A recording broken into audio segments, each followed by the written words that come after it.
It will be much easier to do, I imagine, if the citizenry is aware and keys into this vision. Correct.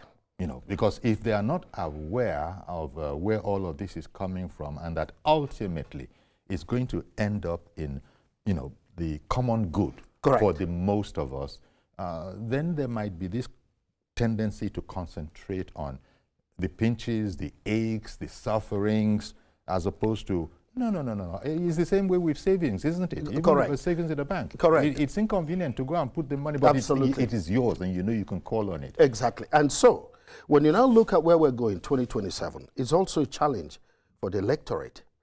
Please make a better effort to work with, identify leaders who at least have a sense of focus on the common good. You know, it takes courage and sufficient boldness. And I know there is no perfect way to do it.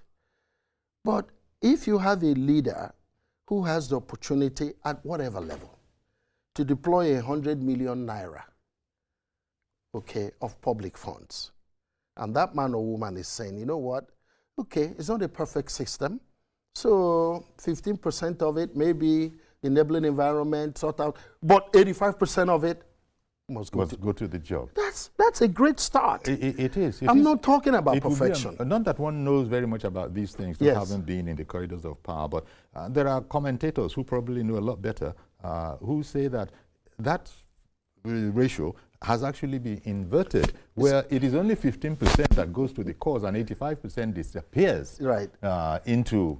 that's a moral problem in my view. It is. And this is what I think the Bishops' Conference was addressing. That's my read of where they were going with it.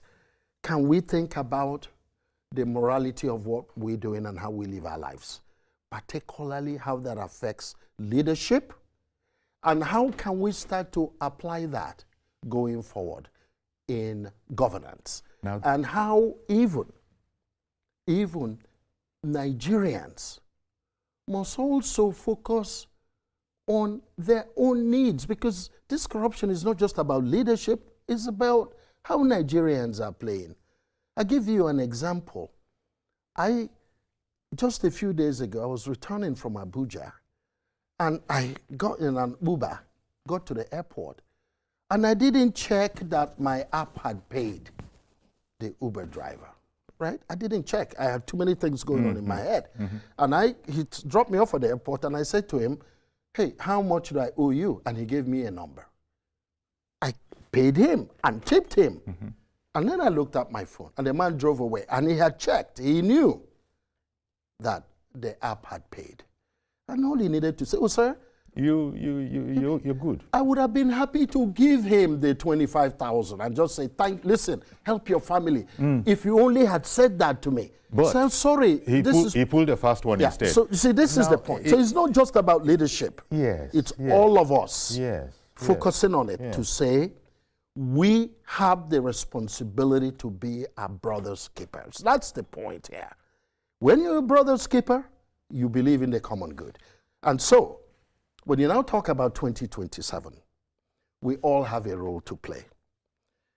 And I come back to some of the key things happening today in terms of governance.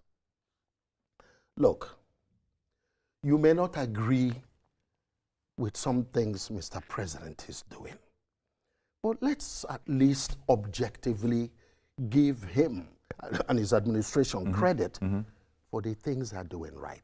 Just a few days ago, by an executive order, he is moving funds, receipts of hydrocarbon sales away from the NNPC to Federation account. You know, it's a big, big deal, because it means that NNPC, like everybody else, will have to make a proposal for what they need, and they get funded, rather than being recipients and spending the money they receive without the proper due process. And this will translate to more funds going to the subnationals.